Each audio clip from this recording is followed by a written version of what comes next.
Sunday morning, the 10th of June, 1990, 8:32, above the English countryside.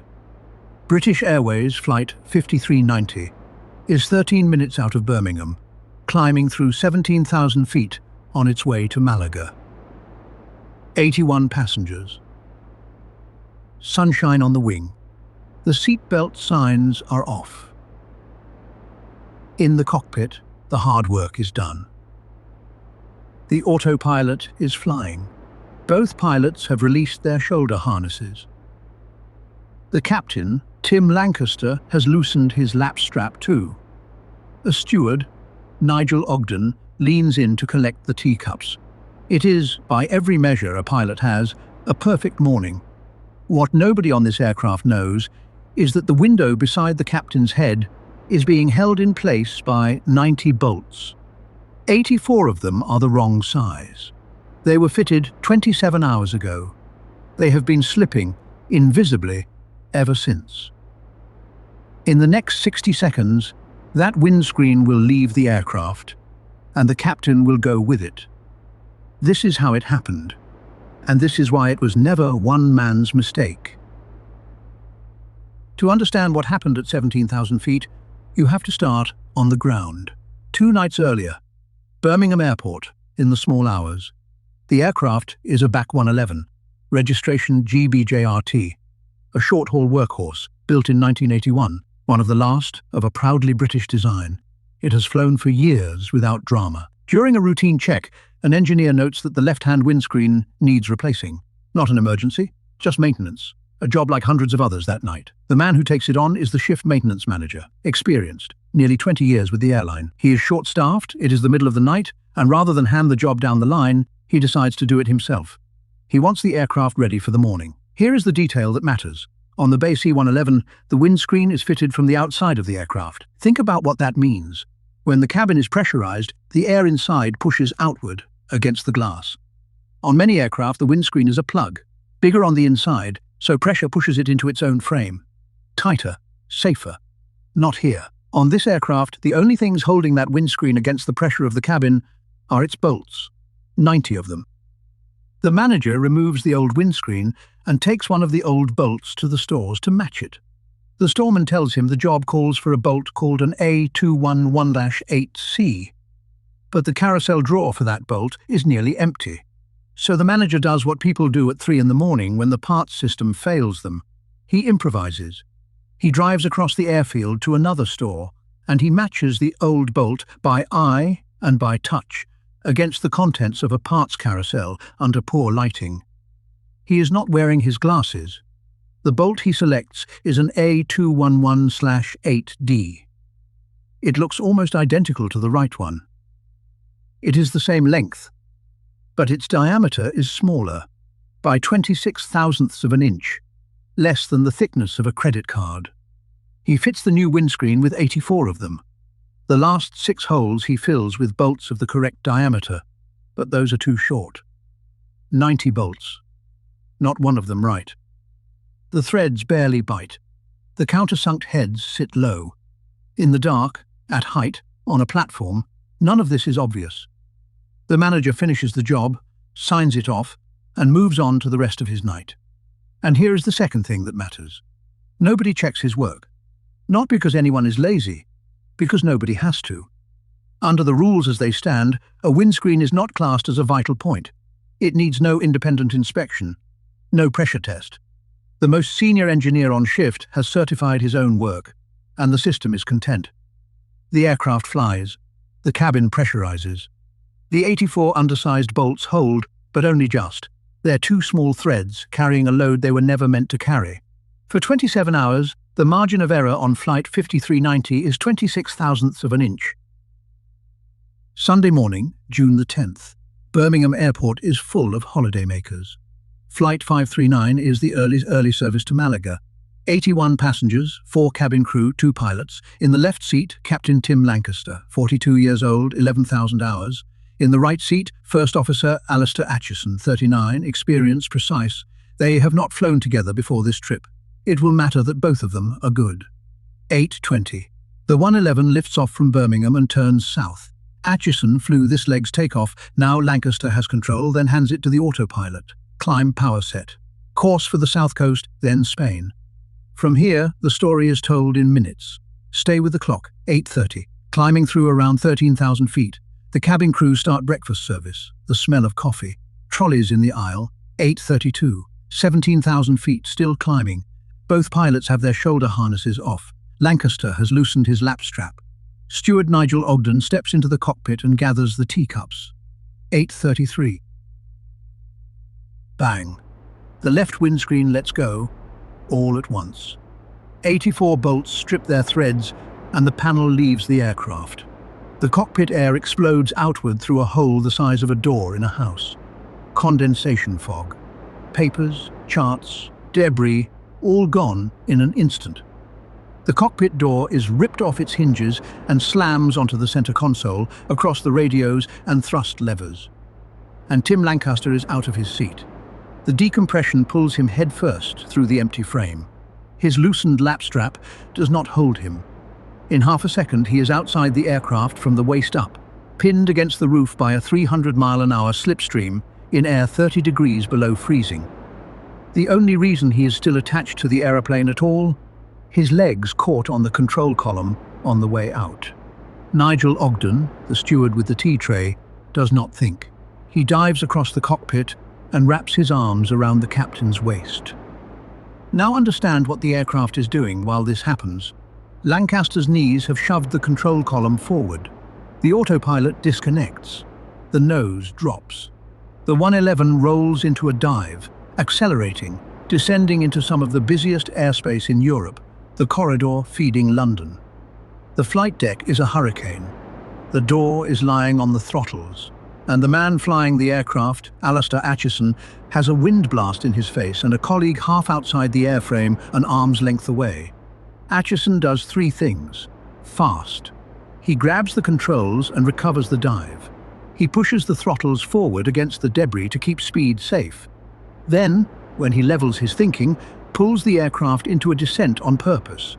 Because the only way to save the man outside is to get down, now, to air the human body can survive. 8:34. He keys the radio. Mayday. Mayday. Air traffic control can barely hear him. The wind is screaming across his microphone. He transmits again and again. It takes long, precious exchanges before London understands what they are dealing with. A 111 emergency descending through crowded airspace, asking for the nearest runway. In the cabin, the passengers heard the bang and watched the door fly. Some can see into the cockpit. Some can see what is in the windscreen frame. The cabin crew walk the aisle, calm, repeating the brace instructions. It is very quiet, apart from the wind. Up front, Nigel Ogden is losing his grip. He is holding a grown man against a slipstream at nearly 300 miles an hour, with his own head and shoulders in the freezing blast. His arms are failing. Frostbite is setting into his face and his eye. And then the thing they all feared happens. Lancaster slips further out. His body slides up and around until he is lying along the top of the fuselage, his face against the side window, arms trailing. The crew watching from inside see his eyes open, unblinking, as his head strikes the airframe. They believe he is dead. And this is the moment that tells you everything about training and about people. They do not let go. Another steward, Simon Rogers, straps himself into the pilot's jump seat and takes hold of the captain's ankles. If they release the body, it will not simply fall away. It could strike the tail.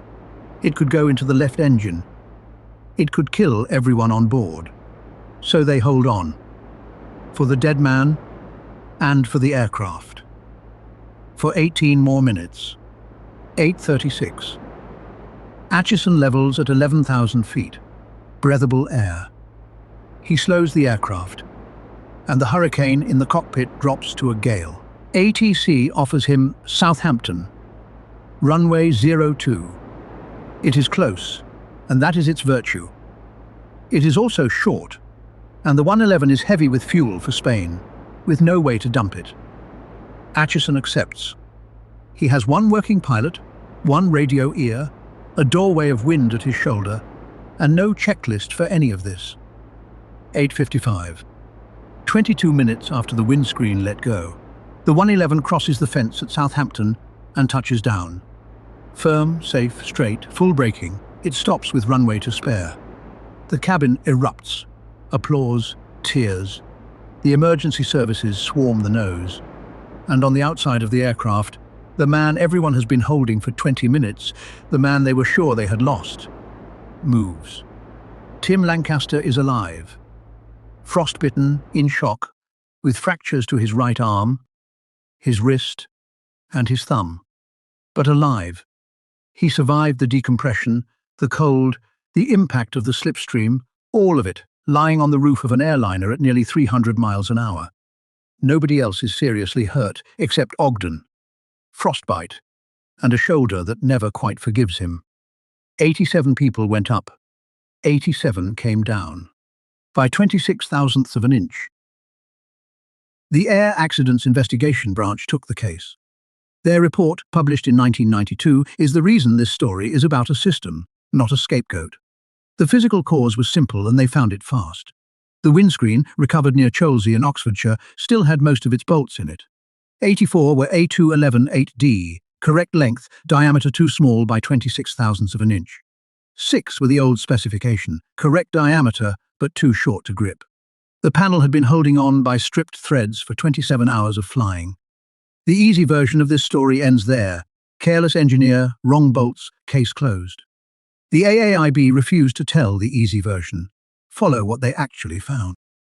The manager matched bolts by sight because the store's carousel was badly stocked and badly lit. The airline's own system had failed to keep the right part in the right drawer. He did the job himself because his shift was thin, and doing it himself was the culture. He was the most senior engineer there. So who would question him?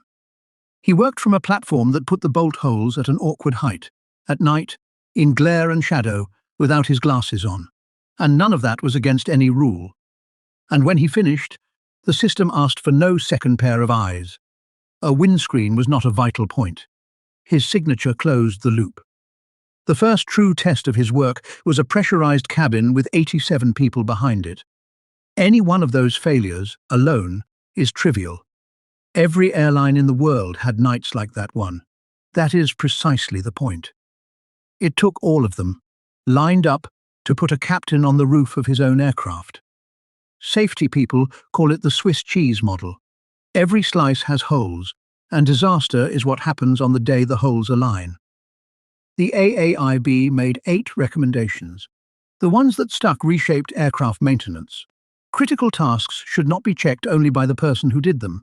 A job that can kill everyone aboard deserves an independent inspection or a test before flight. And the industry needed to study human factors in maintenance, with the same seriousness it had learned to apply in the cockpit, because that was the deeper finding.